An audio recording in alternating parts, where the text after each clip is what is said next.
बिस्मिल्लाहिर्रहमानिर्रहीम। अस्सलाम वालेकुम। चैप्टर नंबर 10 इलेक्ट्रोकेमिस्ट्री का टॉपिक नंबर 10.7 है redox reactions in electrolysis. Redox reaction मतलब ऐसे रिएक्शन जिसमें रिडक्शन और ऑक्सीडेशन साइमल्टेनियसली हो रहा होता है। इलेक्ट्रोलाइसिस के अमल में रिडॉक्स रिएक्शंस को हम देखने वाले हैं। लेट्स सपोज यहाँ पर हमने इलेक्ट्रोलाइटिक टैंक लिया है और उसके अंदर इलेक्ट्रोलाइट के तौर पर कॉपर क्लोराइड का सोल्यूशन लिया है, कॉपर क्लोराइड का एक्वस सोल्यूशन। अब इलेक्ट्रोलाइटिक टैंक के अंदर दो इलेक्ट्रोड्स होंगे, ये एनोड होगा और इसके ऊपर पॉजिटिव चार्ज होगा। This is anode with a positive charge और ये रहा कैथोड जिसके ऊपर नेगेटिव का चार्ज होगा। This is cathode. ये डायरेक्ट करंट के सोर्स के साथ जुड़े हुए होंगे।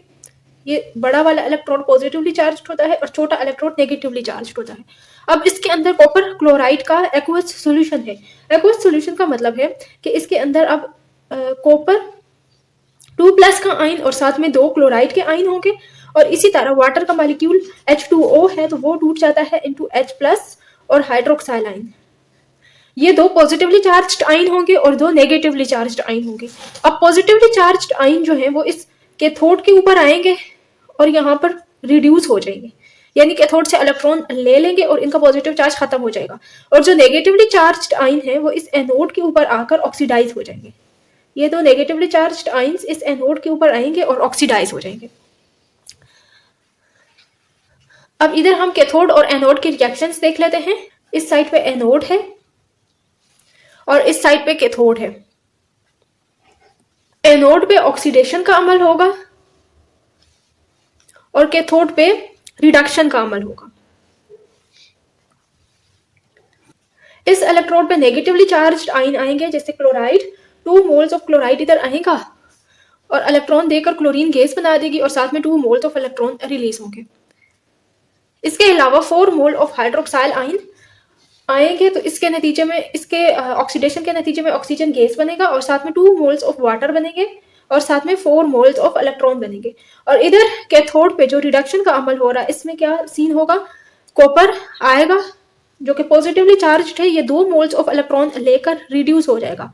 कॉपर सॉलिड स्टेट में और 0 ऑक्सीडेशन स्टेट में चला जाएगा। इसी तरह 2 मोल्स ऑफ H+ आयन इसके ऊपर आएगा, 2 मोल्स ऑफ इलेक्ट्रॉन लेकर ये भी रिड्यूस हो जाएगा और हाइड्रोजन गैस बना देगा। ये तो रेडॉक्स रिएक्शन था जब हमने कॉपर क्लोराइड का एक्वस सॉल्यूशन लिया था। अगर हम जिंक क्लोराइड का मोल्टन इलेक्ट्रोलाइट लें, जिंक क्लोराइड है और ये मोल्टन स्टेट में है।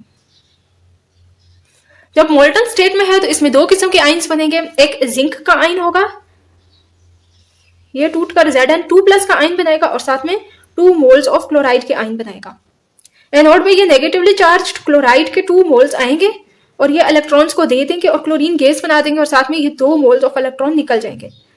फिर कैथोड पे क्या होगा, कैथोड पे पॉजिटिवली चार्ज्ड आयन आता है जो कि यहाँ पर जिंक है और जिंक 2 मोल्स ऑफ इलेक्ट्रॉन लेकर रिड्यूस हो जाता है। Zn 0 ऑक्सीडेशन स्टेट में चला जाता है और ये सॉलिड स्टेट में होता है।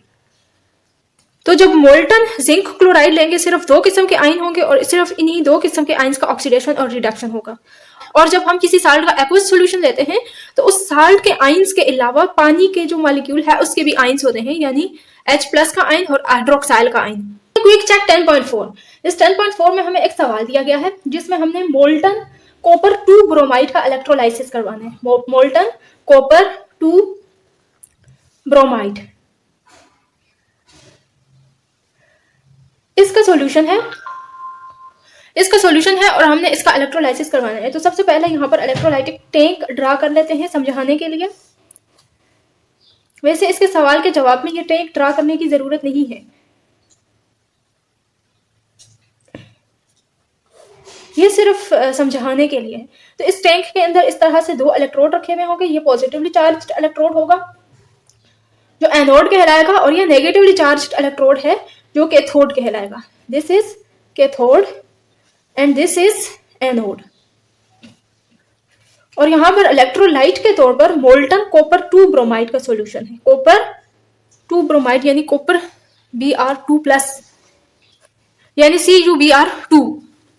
जब मोल्टन कॉपर 2 ब्रोमाइड का सॉल्यूशन है तो इसका मतलब है कि इसके अंदर कॉपर का आयन होगा जो कि डाई पॉजिटिव होगा और 2 मोल्स ऑफ ब्रोमाइड आयन होंगे।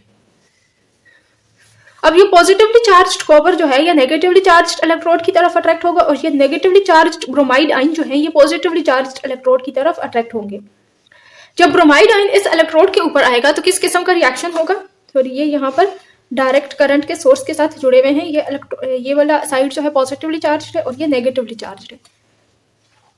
जब ब्रोमाइड आयन इधर आएगा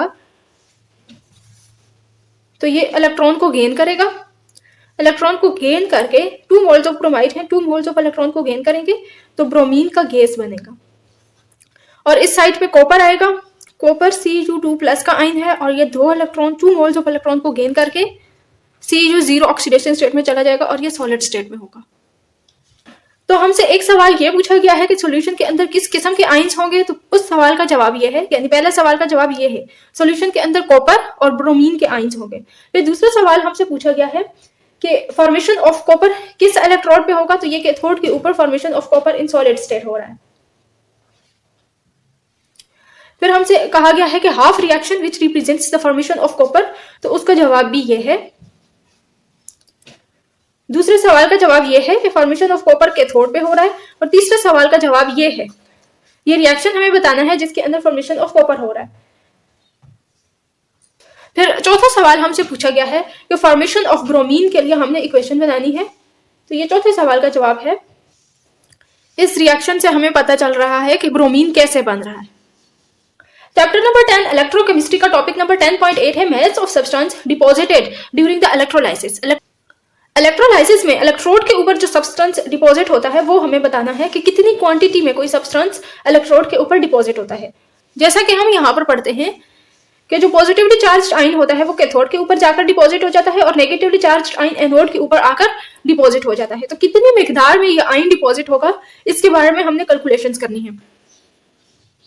तो ये सब्सटेंस की मिकदार मालूम करने के लिए हमारे पास एक इक्वेशन होती है जिसमें हम ये देखते हैं कि charge deposited on electrode, charge deposited on electrode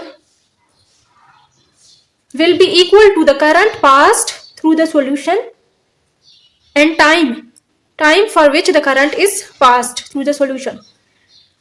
जो चार्ज डिपॉजिटेड है उसको Q से रिप्रेजेंट किया जाएगा और करंट को I से रिप्रेजेंट किया जाता है, टाइम को T से रिप्रेजेंट किया जाता है। हम इन सारी चीजों के यूनिट्स देख लेते हैं। तो चार्ज का यूनिट होता है कूलम्स,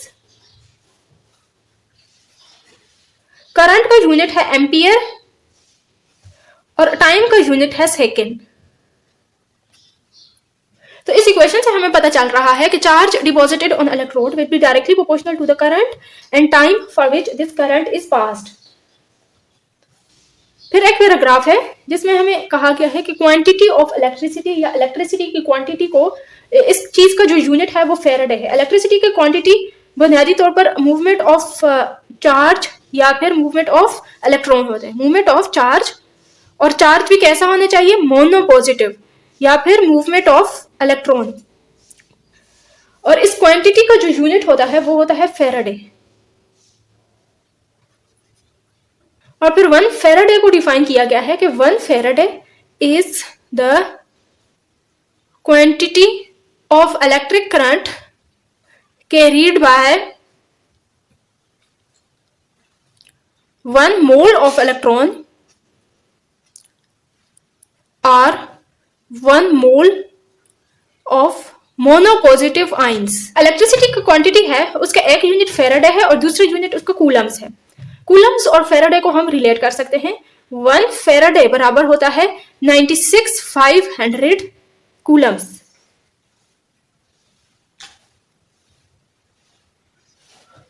कूलम्स पर मोल, 96,500 कूलम्स पर मोल, यह है क्वांटिटी ऑफ इलेक्ट्रिसिटी। अब जैसे मिसाल के तौर पर हमें सिल्वर का मोनोपॉजिटिव आयन है, इसको इलेक्ट्रोड के ऊपर डिपॉजिट करने के लिए हमें 1 मोल ऑफ इलेक्ट्रॉन की जरूरत पड़ेगी। तो ये रिड्यूस होकर सिल्वर 0 ऑक्सीडेशन स्टेट में चला जाएगा। अब 1 मोल ऑफ इलेक्ट्रॉन को डिपॉजिट करने के लिए 1 फेरेडे ऑफ इलेक्ट्रिसिटी की जरूरत पड़ेगी। अब 1 फेरेडे बराबर होता है 1 फेरेडे बराबर है 96,500 कूलम। तो हम कह सकते हैं कि 1 फेरेडे या फिर 96,500 कूलम इलेक्ट्रिसिटी की हमें जरूरत पड़ेगी। क्योंकि 1 मोल ऑफ इलेक्ट्रॉन के लिए हमें 1 फेरेडे या फिर 96,500 कूलम्स इलेक्ट्रिसिटी की जरूरत पड़ती है। फिर नेक्स्ट हमारे पास कॉपर 2+ का आयन है, जिसको डिपॉजिट करने के लिए हमें 2 मोल्स ऑफ इलेक्ट्रॉन की जरूरत पड़ेगी। तो ये कॉपर 2 पॉजिटिव का आयन 2 मोल्स ऑफ इलेक्ट्रॉन लेकर रिड्यूस हो जाएगा, सॉलिड स्टेट में चला जाएगा। अब चूंकि यहाँ पर 2 मोल्स ऑफ इलेक्ट्रॉन इन्वॉल्व हैं, तो इन 2 मोल्स ऑफ इलेक्ट्रॉन के लिए हमें 2 फेराडे इलेक्ट्रिसिटी की जरूरत पड़ेगी, और 2 फेराडे बराबर होगा 2 × 96,500 कूलम्स। 2 × 96,500 कूलम ऑफ इलेक्ट्रिसिटी से हमारे पास 1 मोल ऑफ कॉपर जो है वो डिपॉजिट होगा इलेक्ट्रोड के ऊपर। फिर नेक्स्ट ये इक्वेशन है जिसमें नंबर ऑफ फेराडे बराबर है number of electrons gained or lost. 1 Faraday 1 mole of electron को डिपॉजिट करेगा, 1 मोल ऑफ इलेक्ट्रॉन। अब 2 फेराडे 2 मोल्स ऑफ इलेक्ट्रॉन को डिपॉजिट या फिर लॉस करेगा। अब 2 फेराडे से 2 मोल्स ऑफ इलेक्ट्रॉन गेन या लॉस होंगे। इसके अलावा इसी तरह 3 फेराडे से 3 मोल्स ऑफ इलेक्ट्रॉन गेन या फिर लॉस होंगे। 3 moles of electrons, 2 moles of electrons and 1 mole of electrons.